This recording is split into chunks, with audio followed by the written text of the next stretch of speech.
Cette vidéo sera pour tous nos amis qui pleurent sur les scalpers. Bonjour à tous, c'est Garo, nouvelle vidéo. Déjà, je voulais vous remercier pour la précédente vidéo, pour l'accueil qu'elle a reçu et tout, pour vos messages, c'est très gentil et touchant de votre part. Je tâcherai de répondre au plus rapidement aux commentaires que j'ai encore loupés, quand il y a besoin de répondre. Mais bon, bref. Aujourd'hui, je vais vous parler un petit peu de l'état du marché américain et de ce qui s'est passé dans les derniers jours, parce que ça a été un bordel dans les derniers jours. Je vais vous parler qu'est-ce qui s'est passé, qui a fait ça, pourquoi ils ont fait ça et comment. Je vais vous parler de vraiment l'état au large du marché américain parce que vous allez vous rendre compte, à travers ce que je vais vous expliquer, qu'en fait, en France, on est plutôt épargné en fait. Voilà, je vais vous parler de ça. Je vais vous parler également, du coup, de qui peut faire ça. Je vais également vous parler du rachat avorté pour l'instant d'eBay par GameStop. Ça, on verra en fin de vidéo. Et je vous dirai du coup pourquoi on est plutôt bien. Bref. Ah, et aussi, peut-être qu'on se fera une ouverture durant la vidéo ou en fin de vidéo. On verra. Premièrement, avant toute chose, vous avez sans doute dû voir l'info passer parce que c'est carrément passé sur les infos, hein, littéral. Un collectionneur s'est fait, à l'approche du gala TCG, un collectionneur s'est fait voler à environ 300 000 € de cartes. Ce collectionneur, c'est XR. Apparemment, enfin, c'est pas apparemment, il y a eu une arme pointée sur lui. Alors, je sais plus exactement le détail, je me souviens plus. Il y a des vidéos qui sont disponibles sur YouTube, vous pouvez les regarder. Je voulais simplement, voilà, lui adresser mon soutien et lui indiquer que si tu as besoin d'aide pour savoir comment te défendre et comment te protéger dans ce monde vil et malin,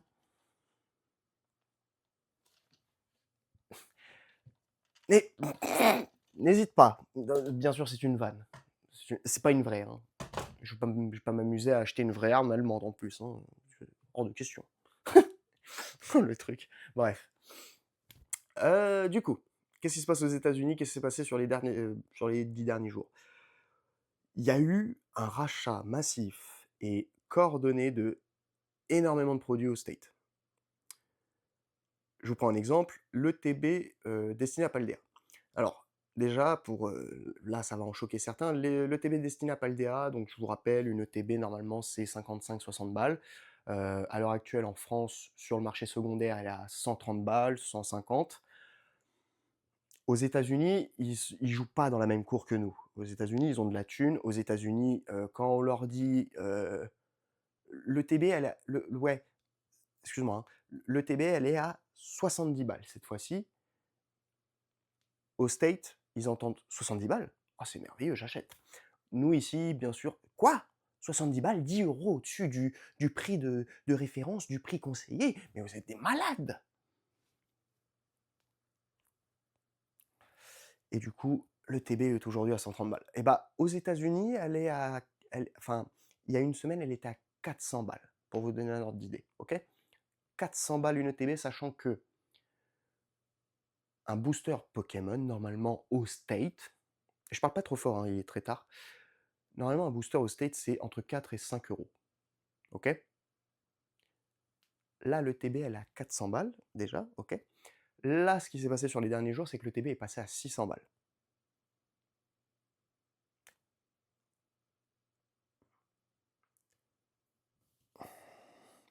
Le TB a pris 200 balles de plus en l'espace de 4-5 jours.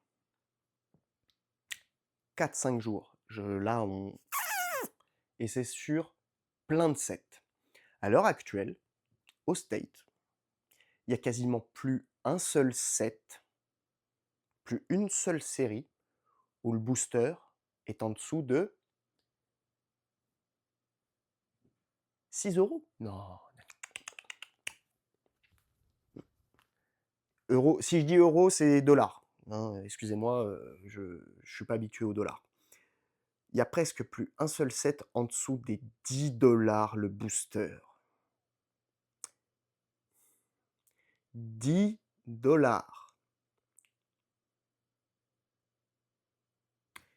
Et c'est le cas sur quasiment tous les sets. Quasiment tous les sets. Genre, à part ME3, Étincelle déferlante, Couronne stellaire, il me semble, Destinée, Rivalité destinée et tout. Genre, il y a vraiment très peu de sets à l'heure actuelle où le booster est en dessous de $10. Pourquoi? Parce qu'il y a eu ces buyouts. Ces buyouts, ces achats coordonnés et tout. Qui plus est, en plus, le rythme d'ouverture est absolument dinguissime aux États-Unis parce que Whatnot, ça fonctionne du feu de Dieu. Il me semble que Voct a été racheté et du coup va s'implanter. Enfin, je crois qu'ils sont déjà implantés aux États-Unis. Je sais pas comment. Je sais plus. Je me suis pas renseigné sur le sujet. Bref, les plateformes de vente en ligne fonctionnent du feu de Dieu, TikTok, eBay, parce que oui, il me semble qu'il y a l'équivalent de Whatnot chez eBay. Il y a du coup Facebook qui doit faire ça aujourd'hui, et les mecs sur YouTube, j'en suis un. Bref, il y a un rythme d'ouverture absolument dingue.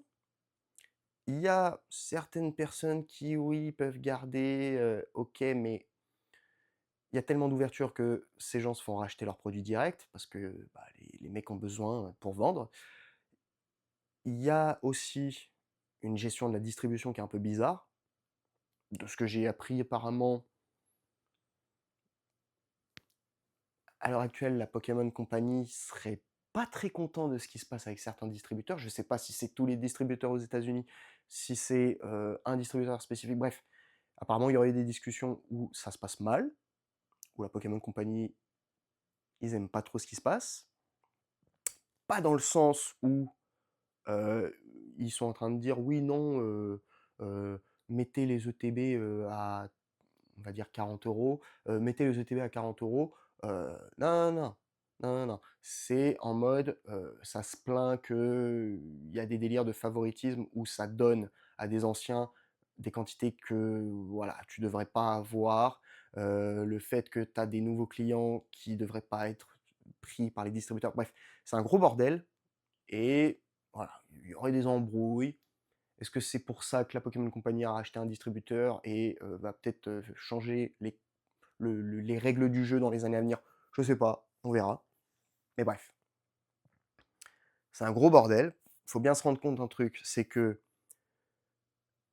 EV1, EV2, donc je vais mettre la liste parce que sinon je vais oublier, je vais dire des conneries, mais Écarlate Violet, Évolution Apaldea, Flamme Obsidienne, 151, Faille Paradoxe, Destiné à Paldea, ça c'est fini.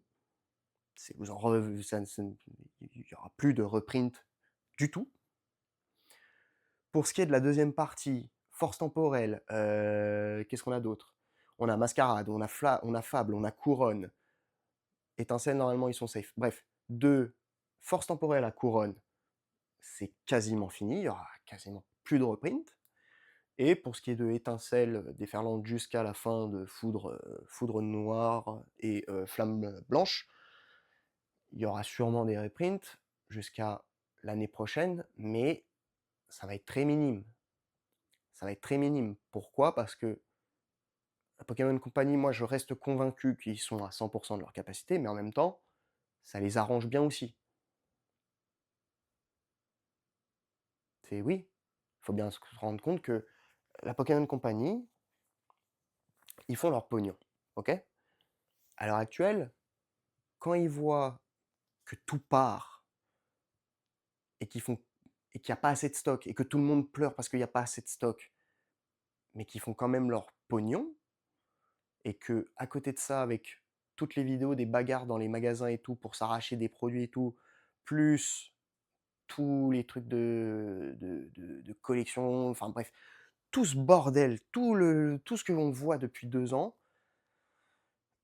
bah, ça les arrange, parce qu'ils se font leur pognon. Non seulement Pokémon n'a jamais été aussi populaire que maintenant, j'en suis quasiment convaincu que ça n'a jamais été aussi populaire que maintenant.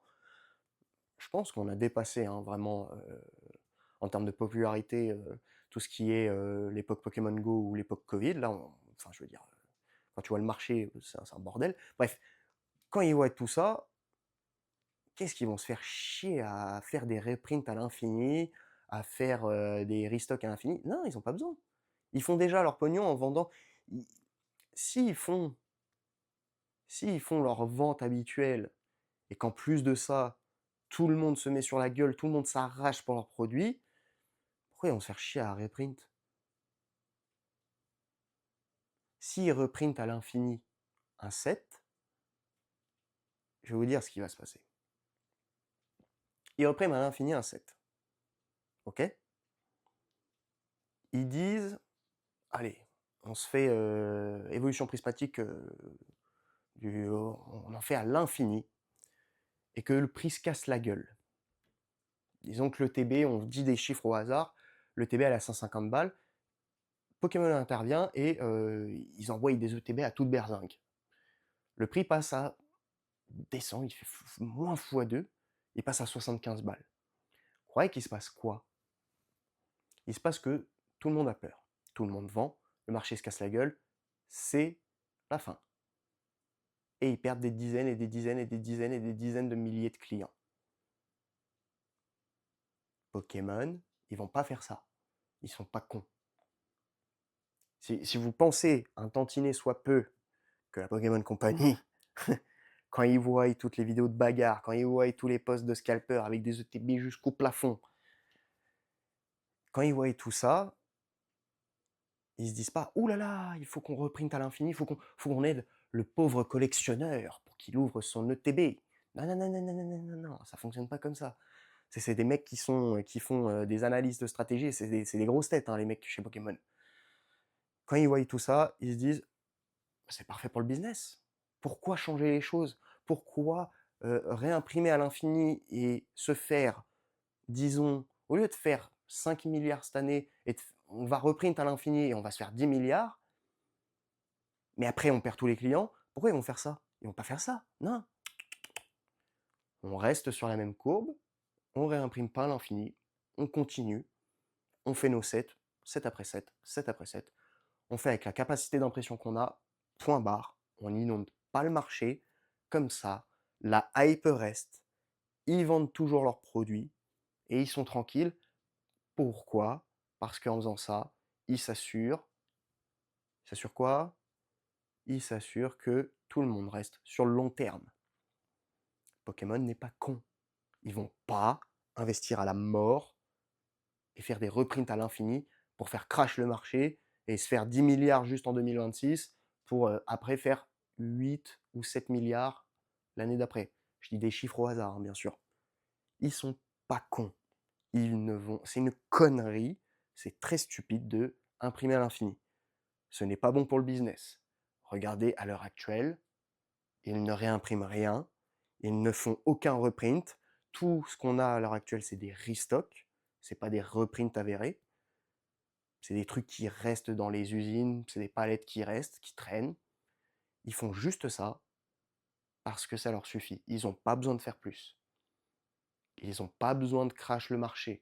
Ils vont pas faire crash le marché en réimprimant à l'infini. C'est une connerie de faire ça. C'est une connerie. D'un point de vue business, pour eux, c'est complètement stupide d'inonder le marché à l'heure actuelle. Ils doivent garder cette hype. Ils doivent garder cette hype. Parce qu'ils arrivent à tout vendre comme ça. Si vous étiez au début du bloc EV, je veux dire, attends, elle est où? Elle est là. Bah, elle est ouverte, hein, parce que je l'ai déglinguée. Ça, les amis, ça, tellement personne n'en voulait, ils ont divisé, je crois, par...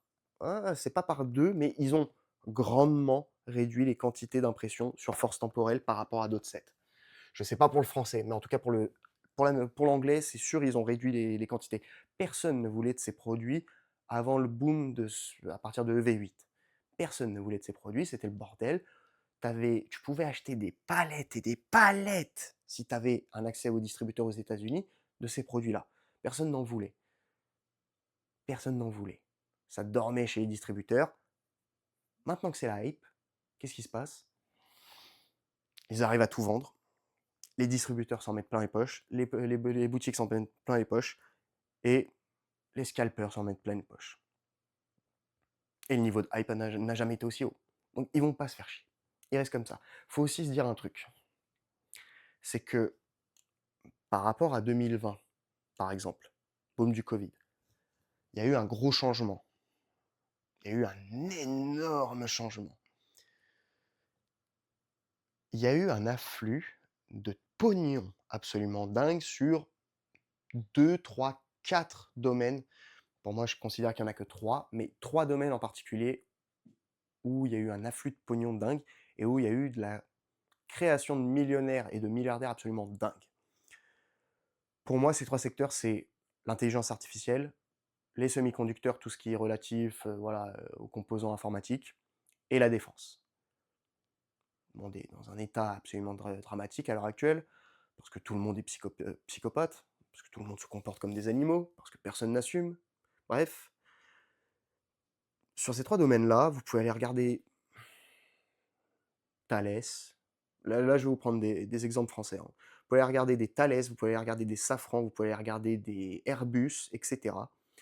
Vous allez regarder leur cours d'action. Regardez leur cours d'action sur 20 ans. Vous allez très très vite vous rendre compte que depuis 3-4 ans, on est en train, sur le marché des actions, de partir en cacahuète à un niveau, mais vous avez, c'est ahurissant. Pour donner un ordre d'idée, je crois que vous pouviez négocier dans les années 2000 une action chez Thales ou Airbus dans les 10 à 40 euros. À l'heure actuelle, je crois que l'action de Thales, elle est à presque 300 balles. Donc si vous aviez mis, je sais pas, à 10 balles l'action, vous aviez acheté 10 000 actions, oula, putain, je vais être compliqué, ça fait donc 100 000 balles, bref. Multipliez ça par du coup, si elle est à 300 balles, là, ça fait du 30, multiplié par 30. Bref, vous faites les maths. À ma place, je suis une bille en maths, donc hein, voilà, vous n'allez pas me demander de faire le calcul, faites-le à votre place, à ma place, pardon. Bref, il y a eu un afflux de pognon dingue sur certains domaines, et il y a eu des gens qui ont investi, il y a eu une énorme création de richesse. Il y a eu énormément de millionnaires qui se sont faits en France dans les dernières années. Il y a eu énormément de millionnaires et de milliardaires qui se sont faits aux États-Unis. Ces gens qui avaient un patrimoine de moins d'1 million jusqu'à quelques années, quand aujourd'hui ils ont un patrimoine de plusieurs millions, qui plus est que c'est la génération qui a grandi avec Pokémon, parce que je tiens à vous rappeler qu'aujourd'hui les mecs de 40 ans, c'est les mecs qui ont grandi avec la première génération, que ces mecs-là arrivent en ce moment à leur pic en termes de carrière, en termes de portfolio, de pognon. Bah, les mecs, ils arrivent dans un magasin, c'est votre case là, évolution prismatique, c'est combien? 150 € le ETB par ETB? J'achète. La case là sur enfin, étincelle déferlante, c'est combien? C'est prix du marché, c'est 120, et là vous me faites à 150 chaque ETB? Ah, c'est 30 € au-dessus du prix du marché? Ah ouais, mais il y a quand même une case, hein. Ah, et puis en vrai, quand je regarde mon compte en banque, oh, j'en ai rien à foutre. Allez, allez, vas-y. Et c'est ça surtout. Donc il y a ça. Faut s'imaginer quoi là, il y a des mecs qui arrivent. Je prends un exemple en France, un mec typique, Big Flo. Big Flo, avant qu'il fasse ses musiques, c'était un mec lambda. Aujourd'hui, il doit avoir un pognon, mais laisse tomber. Laisse tomber. Vous croyez qu'il fait quoi? Quand un mec comme lui qui kiffe Pokémon, vous croyez qu'il fait quoi? Il va pas acheter pour mettre de côté, je pense. S'il achète des cases pour mettre de côté, pour revendre, il est vraiment, enfin, je suis désolé, mais à sa place, non, c'est même, non, je trouverais ça trop con. Si, j'espère qu'il fait pas ça parce que c'est giga con à sa place. Moi, à sa place, j'achète les cases, j'ouvre tout comme un enculé. Mais bah, bref. Quand on a toute cette partie de la population qui se fait plaisir et qui dépense sans compter, bah voilà ce qui se passe. On a un marché qui est dans un état qui n'a jamais été vu de toute l'histoire. Pokémon est au plus haut niveau de son histoire. Et c'est pareil pour le marché des actions. On est dans une frénésie depuis 5 bonnes années là, où ça fait ce que ça fait. Ça produit les résultats que ça produit. Je sais pas ce qui va se passer. Comme je vous ai dit, je suis pas capable de prédire le futur, personne n'est capable de le faire, mais oh boy, ça va être quelque chose. Donc bon, il y a eu ces buy-out, tous les rachats, ça a été un bordel. Je sais pas ce qui va se passer pour la suite. À l'heure actuelle, en tout cas aux États-Unis, il y a quasiment plus un set où le booster est en dessous de 10 balles. Donc, quand vous voyez par exemple encore écarlate et violet, hein, SV1, EV1, pardon, qui est où vous pouvez facilement trouver des boosters en dessous des 7 euros, les gars, ne venez pas pleurer sur internet que les prix sont trop chers. Parce que, mec, quand tu vois le prix du booster au State, que c'est entre 10 et 20 dollars le booster,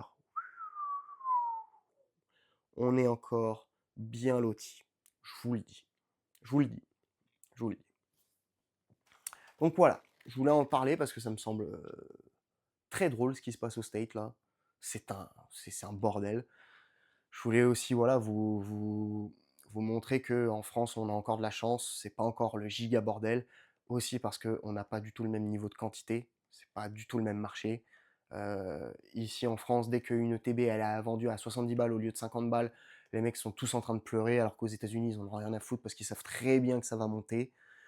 Et vous me direz, oui, mais moi je veux collectionner. Les gars, si vous voulez collectionner, achetez les cartes en loose.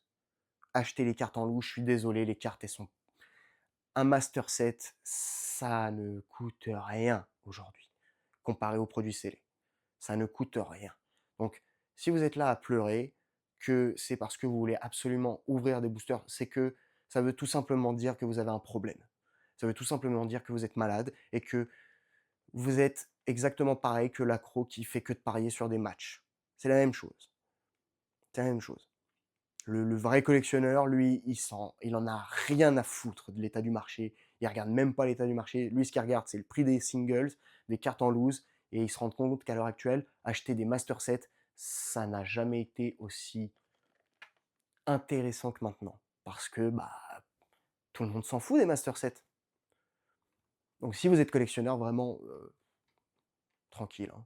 Alors oui, les cartes, certaines cartes, surtout les SAR, elles sont ultra chères.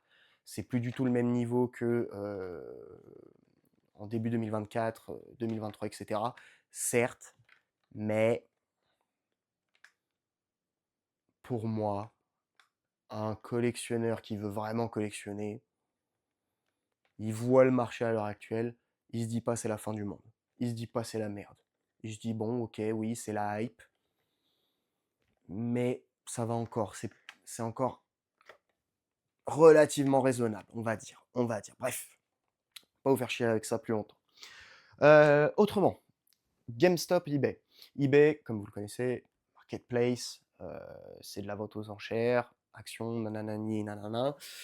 eBay est actuellement, alors je ne sais pas s'ils sont en recherche de nouveaux actionnaires, enfin d'un nouveau propriétaire. En tout cas, quoi qu'il en soit, GameStop.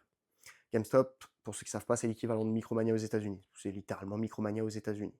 D'ailleurs, GameStop était propriétaire de Micromania jusqu'à très récemment. Micromania a été vendu.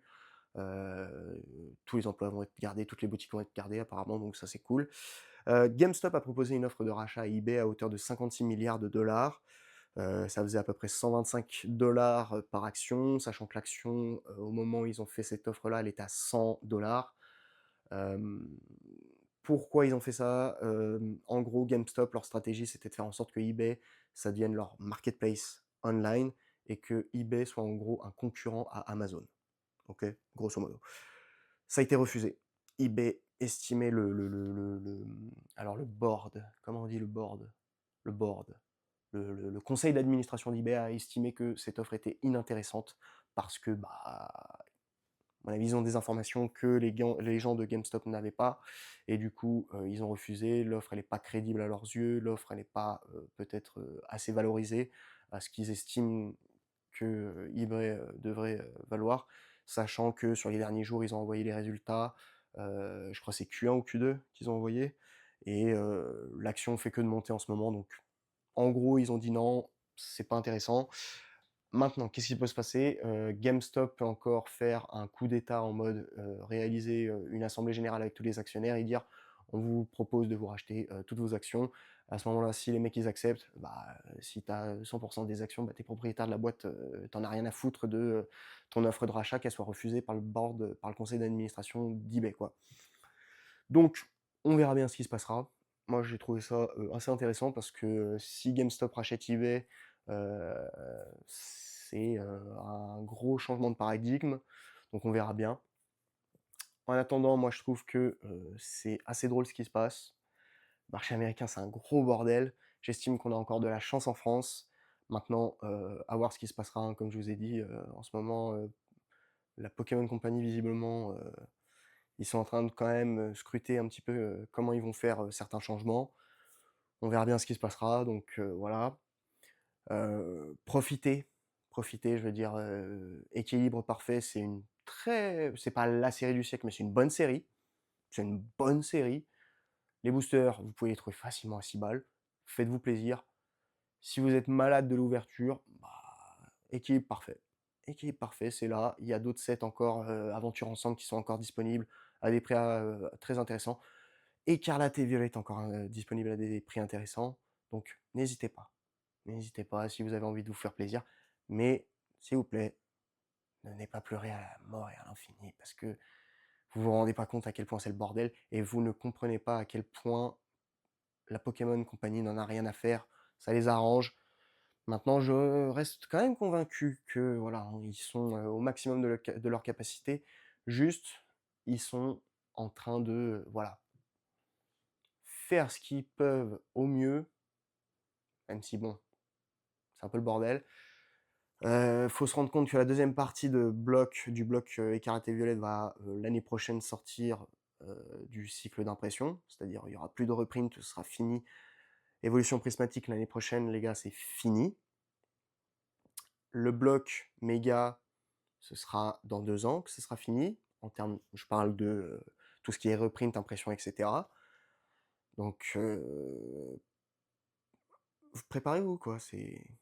Là, si vous pleurez maintenant, préparez-vous parce que là, il va peut-être y avoir des mouvements dans les prochains mois, peut-être l'année prochaine, où on va regarder derrière, on va se dire, putain, en fait, c'était pas si mal finalement le marché à l'heure actuelle.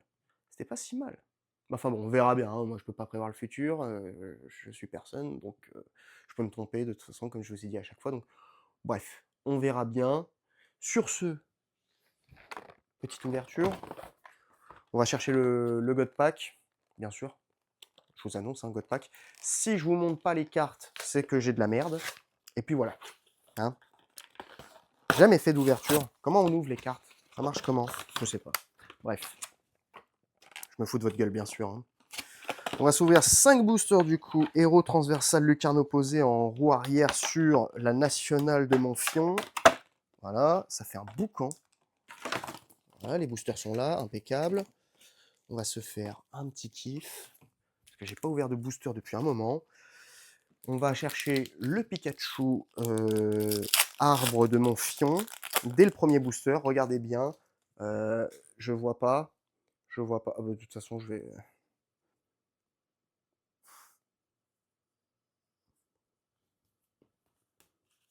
J'ai menti. J'ai menti. Impeccable. Impeccable. Enfin, non, pas impeccable. Mais première, un petit Motisma AR, hélice, en roue arrière. Très bien. Deuxième booster. On va se chercher du coup le Pikachu, comme je vous ai dit. Hein. C'est dans le deuxième. C'est dans le deuxième. Ah, j'aime pas quand c'est. J'aime bien ouvrir les boosters propres et là ils sont dégueulasses. Ah, s'il te plaît, on y arrive. Voilà. Et si je vous montre pas les cartes comme d'habitude, c'est qu'il n'y a rien.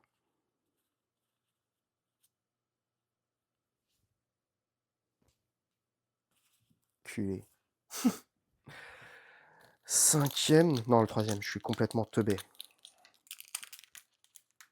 Putain, j'ai pas d'ongles, je me suis coupé les ongles et du coup j'ai plus d'ongles, c'est la merde. Au secours. Voilà. Bon, au moins une AR. Au moins une AR, c'est la première fois que je touche une AR dans ce set de merde. Je suis déjà très content. Hop.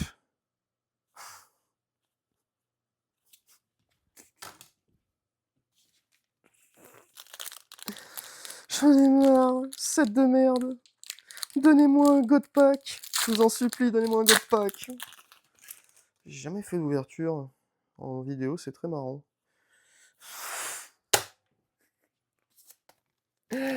Allez, c'est God Pack. Et c'est le God.